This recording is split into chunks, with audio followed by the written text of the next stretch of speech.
Hello, thanks for coming back. We're covering the second part of Chapter 5.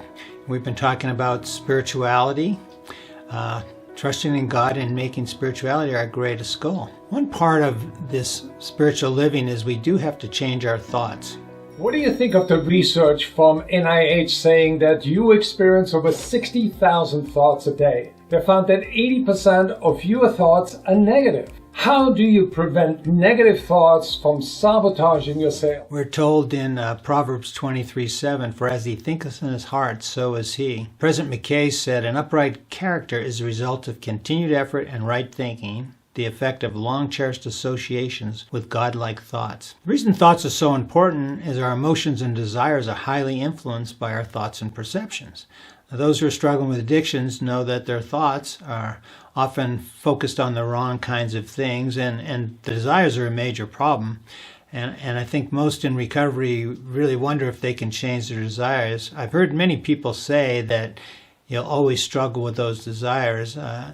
In the Next 12 Steps program, we don't believe that, and we believe you can gradually decrease your desires for illicit behavior and focus more on positive things. But the proof's in the pudding, and I hope that you'll perform this experiment and see if the Lord isn't true in what he says, because the scriptures are clear that we can change. Negative thoughts associated with anger, fear, self-criticism, or depression must also be converted to more logical and positive thoughts using correct gospel principles.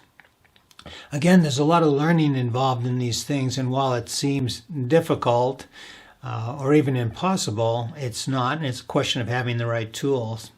And it's really enjoyable to become a master of our thoughts and learn to manage our emotions more easily, because that's where happiness comes from. We also want to develop our character. Prophet Joseph Smith said, "Search your hearts and see if you are like God. I have searched mine and feel to repent of all my sins." We're told in 2 Peter 1:5-8 that we should develop our character. It says, "And besides this, giving all diligence, add to your faith virtue, and to virtue knowledge, and to knowledge temperance, and to temperance patience, and to patience godliness, and to godliness brotherly kindness, and to brotherly kindness charity. For if these things be in you and abound, they make that ye shall neither be barren or unfruitful in the knowledge of our Lord Jesus Christ." So remaking our personality and changing all these characteristics obviously is a daunting project. But I suggest to people that we pick just one goal at a time and work on it for a month or two. And you think about it, do the math. If you worked on one goal every 2 months, that's 6 per year. And after 5 years, that's 30 goals you've worked on. So, this is a marathon. It's not a sprint. And we just want to be on the right path. And things work out a lot better. This is what God wants us to do, to be developing ourselves. And it's hard for us because we're focusing on our immediate pleasure, whether we're playing golf that weekend or what we're going to buy or what vacation we're going on or our career. And so we have to shift our focus as best we can to more spiritual living. And it doesn't really take a lot of time. It takes faith and a little bit of focus. We also want to change our heart, because desires come from the heart. We're not that aware of our desires forming. They're just there, and we deal with them. However, the heart can change, and it changes through new experiences, insight, and conditioning. Conditioning is repetition of new behaviors. Gospel combination of obedience, the influence of the Holy Ghost, and truth help us to transform ourselves. Truth is a really important part of the gospel, and I think we could speak a lot more about it. I like to use a metaphor. We can think of ourselves as a sailboat. When we put up a sail through faith and obedience, and the Holy Ghost blows us along, provides the power, but it's important to have a rudder as well that helps us steer. And truth helps us steer our way into new behaviors. And the way the heart works, when the heart finds that a new behavior works better, it starts to desire it. So it learns chiefly through experiences, and that's the conversion process when we have new experiences. That's why people's lives are changed when they hear about the gospel for the first time and they feel the Holy Ghost. They're never the same after that experience. So I want to read some scriptures about truth. John 17:17 says, "Sanctify them through thy truth. Thy word is truth." And of course, that was the Savior talking to Heavenly Father. Because truth sanctifies us, it actually changes our desires as we recognize the consequences of what we're doing. Doctrine and Covenants 93:37 says, "Light and truth forsake that evil one." So you're starting to see that according to these scriptures, truth is going to be an important ally in this fight against sin.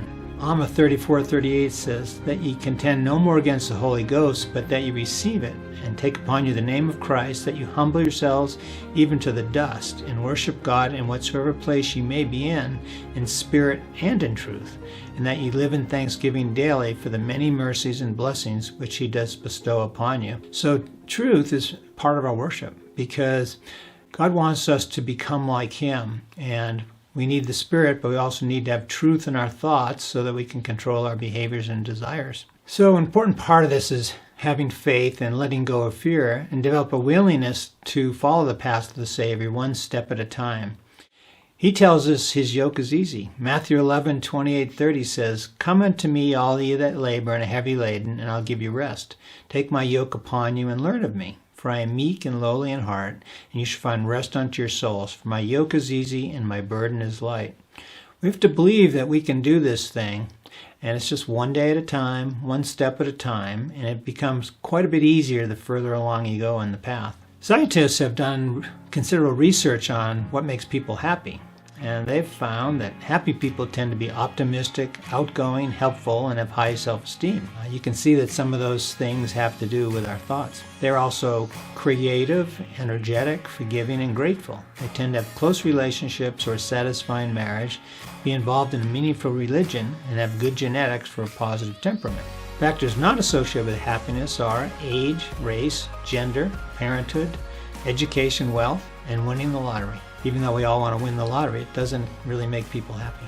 A psychologist named Martin Seligman, who is the president of the American Psychological Association beginning in 1999, started talking quite a lot about positive psychology. I'm going to talk about well-being as a national goal. And then I'm going to ask the question, well, what is that, and what is it we should be measuring and building?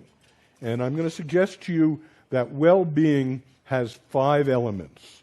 I call them PERMA.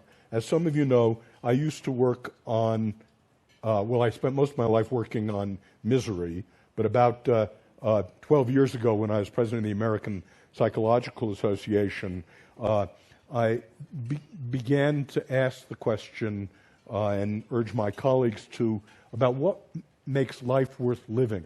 What's the difference between alleviating disabling conditions and building enabling conditions? He came up with an acronym PERMA, which he said were the 5 elements of the good life, positive life. And these were positive emotion, engagement as being focused in our activities, relationships, finding meaning in life, and achievement. So those are good things to give us kind of a structure for living our life. And there's so many other things that don't fit into those 5 elements that just distract us. There's an amazing amount of distraction in our world, and we want to focus on what's really important. There's some keys to spiritual living that I want to go over. We'll be talking about them more as we go along in this video series. So number 1, values and principles. So we want to strive to live according to higher laws. And so some of that comes with thinking about what the Lord would have us do and practicing those behaviors. We want to find meaning. The gospel does a great job of helping us find meaning through service and understanding why we're here on earth. We also want to develop our own talents and have a career that suits our personality and our interests. And of course, family. We want to spend time with our family and help our family grow and support them. And as we do all these things, we find meaning. 3, enriching daily activities. I call these the 4 L's because they fill our soul with positive emotions. Love, and love's a royal emotion. It's not just with our friends and family, but all the people we serve. We can love total strangers that we meet and have positive feelings towards them and reach out. Learning has a great spirit to it. We can gain knowledge through reading great books, by improving skills, improving our talents, and contemplating important ideas. So we want to spend a lot of time trying to improve mentally. Labor is important. Work provides balance and focus, helps us find meaning, and builds self-discipline. And I think it also distracts our mind from the worries of the world. So work is a great thing. Leisure is important, so positive recreation adds to our joy in life. It's a great social opportunity for us, and it also serves as a valuable and necessary mental release. I want to talk about centering activities. So for Latter-day Saints, prayer and scripture study are things we think of that help ground us and help us to have the spirit and kind of start the day in a positive way. But there's other things we can add, like meditation, yoga, music, community with nature. So we want to try to do some of those things each day so we can have a peaceful, positive feeling inside us and try to walk in that spirit, to walk in the light. Positive thoughts is part of spiritual living, to be optimistic, thankful, compassionate. This is not easy, and we'll be spending considerable time talking about how one can change their thoughts. We want to learn to find beauty and goodness in our experiences and view difficulties as opportunities for learning and personal growth. I want to practice mindfulness. Mindfulness is important. We'll talk more about that as well, but it's being in the present moment and savoring life minute to minute. Detachment is another term. It's a Buddhist term, but it means not focusing so much on what we don't have, but more accepting what we do have and being happy today rather than waiting for our ship to come in. Wellness is another important principle, good physical and mental health. Service to others, of course, is extremely important for helping us have feelings of love towards others and helping us find purpose. And all this can be brought in under the topic of continual progression. So we're here to become gods. And so we always want to be improving and developing ourselves and seeking to understand what the Lord wants us to work on and what He wants us to do. We want to view personal progression as the central purpose of our existence, and we can find real joy in that. After all, when we try to bring the gospel to others, we want to provide an opportunity for them to grow in this rich environment we have in the church, where we have teachings of prophets and apostles and the scriptures and the Holy Ghost, and it's about learning and growing.